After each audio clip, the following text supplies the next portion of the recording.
नमस्कार दोस्तों, स्वागत है आपका भक्ति धारा चैनल में। आज हम सुनने जा रहे हैं एक ऐसी सच्ची और प्रेरणादायक कथा जो यह सिद्ध करती है कि श्रद्धा, भक्ति और संकल्प से भगवान शिव हर असंभव को संभव बना देते हैं। सोमवार का व्रत करने से कैसे एक साधारण स्त्री को मिला शिव जी का आशीर्वाद। आइए सुनते हैं यह चमत्कारी व्रत कथा। किसी नगर में एक धनी व्यापारी रहता था। दूर दूर तक उसका व्यापार फैला हुआ था। नगर के सभी लोग उस व्यापारी का सम्मान करते थे। इतना सब कुछ संपन्न होने के बाद भी वह व्यापारी बहुत दुखी था, क्योंकि उसका कोई पुत्र नहीं था, जिस कारण अपनी मृत्यु के पश्चात व्यापार के उत्तराधिकारी की चिंता उसे हमेशा सताती रहती थी। पुत्र प्राप्ति की इच्छा से व्यापारी प्रत्येक सोमवार भगवान शिव की व्रत पूजा किया करता था और शाम के समय शिव मंदिर में जाकर शिव जी के सामने घी का दीपक जलाया करता था। उसकी भक्ति देखकर माँ पार्वती प्रसन्न हो गईं और भगवान शिव से उस व्यापारी की मनोकामना पूर्ण करने का निवेदन किया। भगवान शिव बोले, इस संसार में सबको उसके कर्म के अनुसार फल की प्राप्ति होती है। जो प्राणी जैसा कर्म करते हैं उन्हें वैसा ही फल प्राप्त होता है। शिव जी द्वारा समझाने के बावजूद माँ पार्वती नहीं मानी और उस व्यापारी की मनोकामना पूर्ति हेतु वे शिव जी से बार बार अनुरोध करती रहीं। अंततः माता के आग्रह को देखकर भगवान भोलेनाथ को उस व्यापारी को पुत्र प्राप्ति का वरदान देना पड़ा। वरदान देने के पश्चात भोलेनाथ माँ पार्वती से बोले, आपके आग्रह पर मैंने पुत्र प्राप्ति का वरदान तो दे दिया, परंतु इसका यह पुत्र 16 वर्ष से अधिक समय तक जीवित नहीं रहेगा। उसी रात भगवान शिव उस व्यापारी के स्वप्न में आए और उसे पुत्र प्राप्ति का वरदान दिया और उसके पुत्र के 16 वर्ष तक जीवित रहने की भी बात बताई। भगवान के वरदान से व्यापारी तो खुशी तो हुई, लेकिन पुत्र की अल्पायु की चिंता ने उस खुशी को नष्ट कर दिया।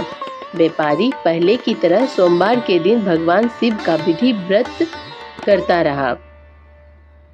कुछ महीनों के बाद उसके घर एक अति सुंदर बालक ने जन्म लिया और घर में खुशियां ही खुशियां भर गईं। बहुत धूमधाम से पुत्र जन्म का समारोह मनाया गया, परंतु व्यापारी को पुत्र जन्म की अधिक खुशी नहीं हुई, क्योंकि उसे पुत्र की अल्प आयु के रहस्य का पता था। जब पुत्र 12 वर्ष का हुआ तो व्यापारी ने उसे उसके मामा के साथ पढ़ने के लिए वाराणसी भेज दिया। लड़का अपने मामा के साथ शिक्षा प्राप्ति हेतु चल दिया। रास्ते में जहाँ भी मामा भांजे विश्राम हेतु रुकते, वहीं यज्ञ करते और ब्राह्मणों को भोजन कराते। लंबी यात्रा के बाद मामा भांजे एक नगर में पहुंचे। उस दिन नगर के राजा की कन्या का विवाह था, जिस कारण पूरे नगर को सजाया गया था। निश्चित समय पर बारात आ गई, लेकिन वर का पिता अपने बेटे के एक आंख से काने होने के कारण बहुत चिंतित था। उसे भय था कि इस बात का पता चलने पर कहीं राजा विवाह से इनकार न कर दे, इससे उसकी बदनामी भी होगी। जब वर के पिता ने व्यापारी के पुत्र को देखा तो उसके मस्तिष्क में एक विचार आया। उसने सोचा, क्यों ना इस लड़के को दूल्हा बनाकर राजकुमारी से विवाह करा दूं। विवाह के बाद इसको धन देकर विदा कर दूंगा और राजकुमारी को अपने नगर ले आऊंगा। वर के पिता ने लड़के के मामा से इस संबंध में बात की।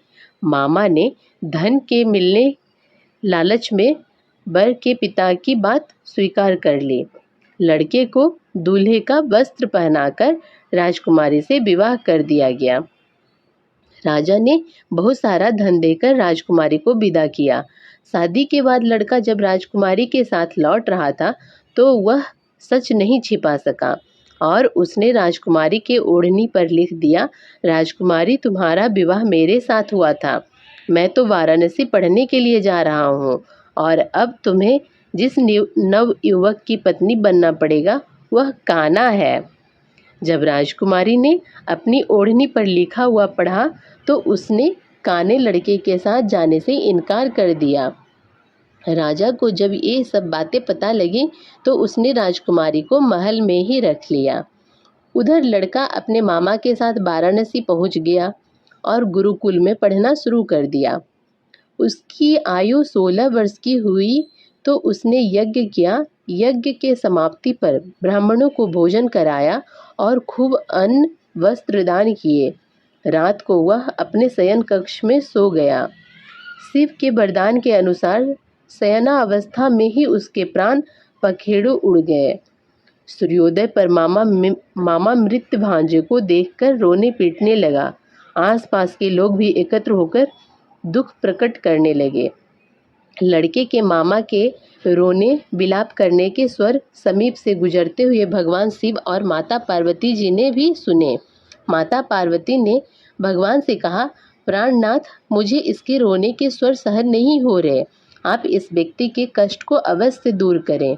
भगवान शिव ने माता पार्वती के साथ अदृश्य रूप में समीप जाकर देखा तो भोलेनाथ माता पार्वती से बोले, यह तो उसी व्यापारी का पुत्र है जिसे मैंने 16 वर्ष की आयु का वरदान दिया था। इसकी आयु पूरी हो गई है। माँ पार्वती ने फिर भगवान शिव से निवेदन कर उस बालक को जीवन देने का आग्रह किया। माता पार्वती के आग्रह पर भगवान शिव ने उस लड़के को जीवित होने का वरदान दिया और कुछ ही पल में वह जीवित होकर उठ बैठा। शिक्षा समाप्त करके लड़का मामा के साथ अपने नगर की ओर चल दिया। दोनों चलते हुए उसी नगर में पहुंचे जहां उसका विवाह हुआ था। उस नगर में भी यज्ञ का आयोजन किया। समीप से गुजरते हुए नगर के राजा ने यज्ञ का आयोजन देखा और उसने तुरंत ही लड़के और उसके मामा को पहचान लिया। यज्ञ के समाप्त होने पर राजा मामा और लड़के को महल में ले गया और कुछ दिन उन्हें महल में रखकर बहुत सा धन, वस्त्र आदि देकर राजकुमारी के साथ विदा कर दिया। इधर भूखे प्यासे रहकर व्यापारी और उसकी पत्नी बेटे की प्रतीक्षा कर रहे थे। उन्होंने प्रतिज्ञा कर रखी थी कि यदि उन्हें अपने बेटे की मृत्यु का समाचार मिला तो दोनों अपने प्राण त्याग देंगे। परंतु जैसे ही उसने बेटे के जीवित वापस लौटने का समाचार सुना तो वह बहुत प्रसन्न हुआ। वह अपनी पत्नी और मित्रों के साथ नगर के द्वार पर पहुंचा। अपने बेटे के विवाह का समाचार सुनकर पुत्रवधू राजकुमारी को देखकर उसकी खुशी का ठिकाना न रहा। उसी रात भगवान शिव ने व्यापारी के स्वप्न में आकर कहा, हे श्रेष्ठी, मैंने तेरे सोमवार के व्रत करने और व्रत कथा सुनने से प्रसन्न होकर तेरे पुत्र को लंबी आयु प्रदान की है। पुत्र की लंबी आयु जानकर व्यापारी बहुत प्रसन्न हुआ। शिव भक्त होने तथा सोमवार का व्रत करने से व्यापारी की सभी मनोकामनाएं पूर्ण हुई। इसी प्रकार जो भक्त सोमवार का विधिवत व्रत करते हैं और व्रत कथा सुनते हैं, उनकी सभी इच्छाएं पूरी होती हैं। ओम नमः शिवाय। सोमवार व्रत की पूजा विधि कुछ इस तरह है।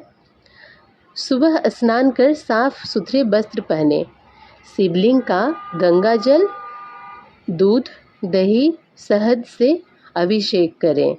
बेलपत्र, धतूरा, भांग, सफ़ेद फूल अर्पित करें। ओम नमः शिवाय मंत्र का 108 बार जाप करें। व्रत कथा पढ़ें या सुनें और शाम को शिव आरती करें। दिन भर व्रत रखें, फलाहार करें और ब्रह्मचर्य का पालन करें। व्रत से होने वाले कुछ लाभ हैं। घर में सुख शांति बनी रहती है। विवाह, संतान, नौकरी व आर्थिक संकट दूर होते हैं। शिव जी की विशेष कृपा से समस्त पापों का नाश होता है। सौभाग्य, स्वास्थ्य और सफलता प्राप्त होती है। सोमवार का यह पावन दिन भगवान शिव को अत्यंत प्रिय है। यदि सच्चे मन से व्रत किया जाए तो शिव जी की कृपा में कभी देर नहीं होती। यदि आपको यह कथा पसंद आई हो तो कृपया लाइक करें, शेयर करें, कमेंट करें और हमारे चैनल भक्ति धारा वर्ल्ड को सब्सक्राइब करना ना भूलें। हर सोमवार इस तरह की दिव्य कथाओं के लिए हमारे साथ जुड़ते रहिए। हर हर महादेव। जय भोलेनाथ।